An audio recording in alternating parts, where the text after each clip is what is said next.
Welcome back, Ceramics 2. This is a surface treatment video. This video is meant to kind of introduce some new surface treatment ideas that you can use on your pottery and your hand building, but to kind of get you thinking about different ways to approach the surface of pottery. In level 1, we just hoped for the best and we were like, yeah, we got a mug, excellent. Done, check. But now we want to say, all right, we get our beautiful work. What more can we do to it to increase the surface interest and to help people stay with your work? So a couple things I'm going to go over is the idea that we're working with a circle, the idea of impression, the idea of carving or fluting, slip trailing, and then other slip additions and imprinting. Okay, so step 1.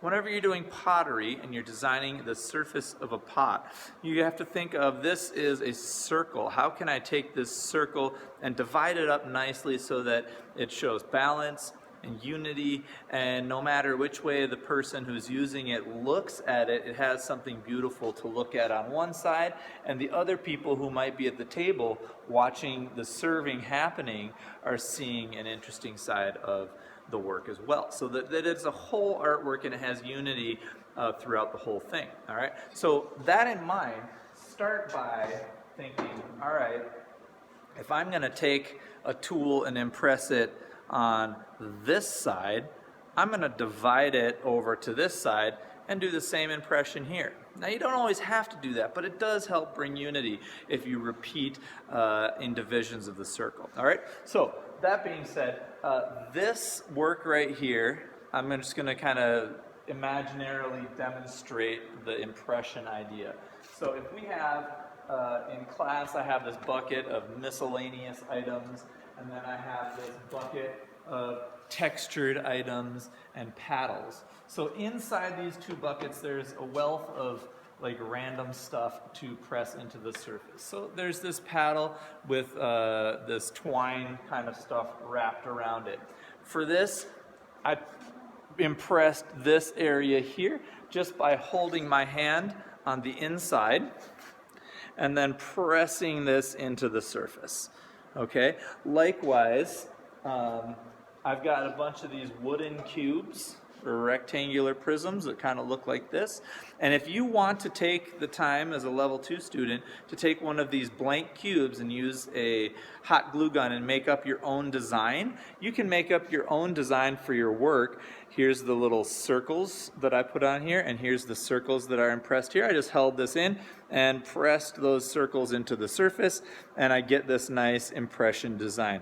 Now, it might not look like, super awesome now, but once that glaze gets on there and kind of dribbles and runs and has some different effects in those spaces, it'll look pretty interesting. Okay, so you'll see that I've got the circles here, here, repeated here, and over here. So I've kind of gone around the pot, dividing it up. Same with the yellow rope one. I've kind of impressed here, here, and here, but my handle was in the way on this other side, so I didn't impress it there. Okay, so that's a way to use tools to impress. And if you have something at home that's really cool, you can take that for impressions. Anything that's going to stick or squish into that moldable surface. Now, these have kind of dried out, and my next item here, which is a little bit on the dry side as well, I can't impress anything into the surface because it's just too dry. So, impressions.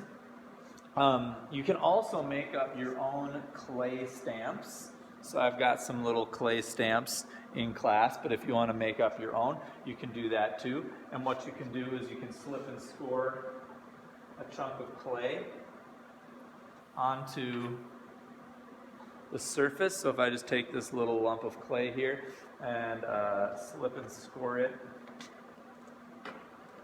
onto the surface of my work,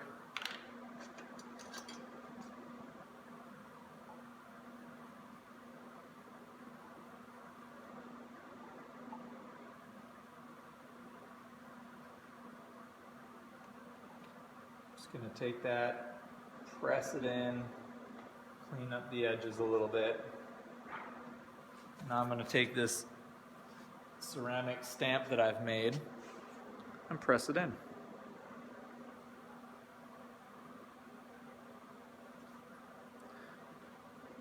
Okay, now not only do I have kind of like an impressed surface here, but I've also got that raised up texture, which makes it look kind of interesting and kind of gives it almost like a Chinese seal stamp kind of idea. So that's one option. Okay, so that kind of concludes the impression idea. The next idea is carving or fluting. Okay, fluting is where you take different lines and you carve them through the surface. A lot of potters will just use the simple foot trimming tool, or if you remember back from level 1, we had our sgraffito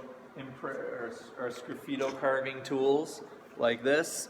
You could use that too, so I'll just demonstrate with both of those. So if I take my foot trimming tool, and usually I would do this in a downward motion, but you know, for the video I'm improvising. And you just draw this up the surface of your clay, you can make that little fluted effect.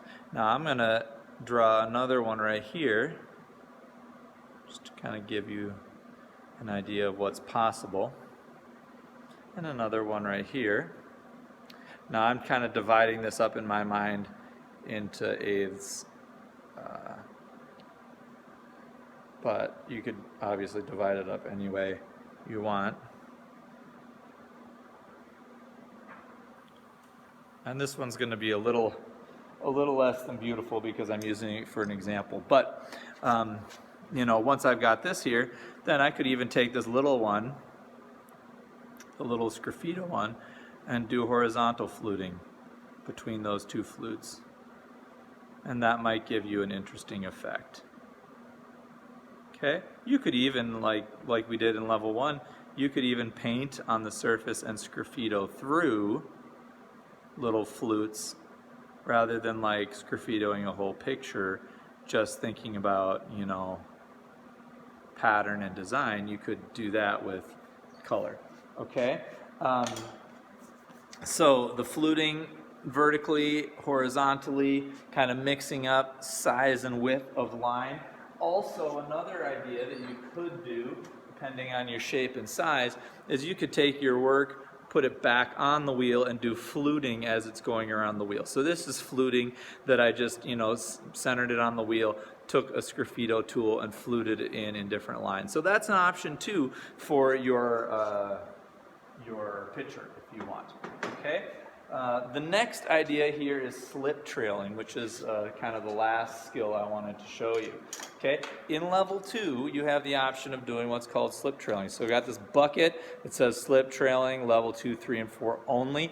Inside this bucket, I have slip that I have blended up with a blender so that it's really nice and smooth and even. All right, then I've got this whole bucket of slip trailing tools. So I've got some slip trailing bottles that look like this, and you can fill the bottles up. I would recommend only filling them, you know, like this much, using them and then washing them out. Please don't leave them in there and let them get all crusty and hard, because then it's really hard to get the like greenware chunks out of it. Okay, but I also have a bunch of these syringes that you can use.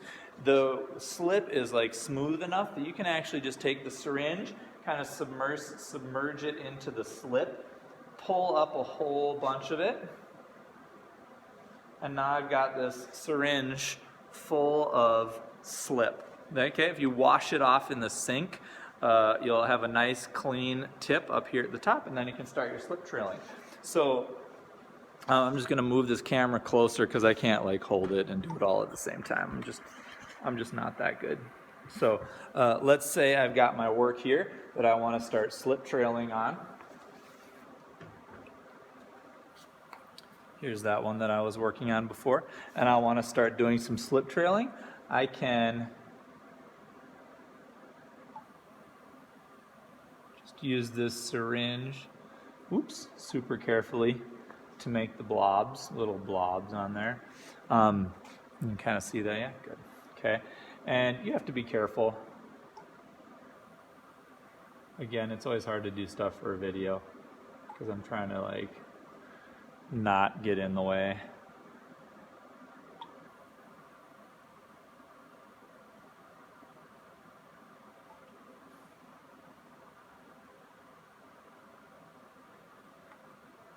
and it takes a little bit of concentration for me.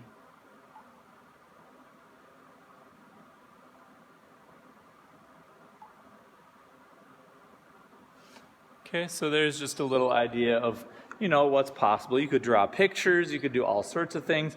And then there's also other artists who will take slip and like paint it onto the surface of their ware or vessel or whatever you want to name it, and then actually like draw into that and like do patterns in that, or like leave it thick and chunky, or take different tools like this wiggly rib and like wiggle through it and leave those slip trailing marks from the thickness of the slip through there. So that's another option as well, kind of adding slip onto the surface of your ware and then like scratching and clawing through it, or doing different techniques with that. All right, so in this video we've kind of gone over some ways of working with the surface for your surface decoration in level 2. And in this sense, for the picture assignment, I would like you to experiment with surface decoration, whether you're going to do some impressing, or you're going to do some fluting or carving or adding clay on or slip trailing or whatever it is you choose to do. One of the things I'm grading you on is adding more surface decoration rather than just finishing a smoothed off pot. Okay, so thanks for joining me, and I'll see you in class.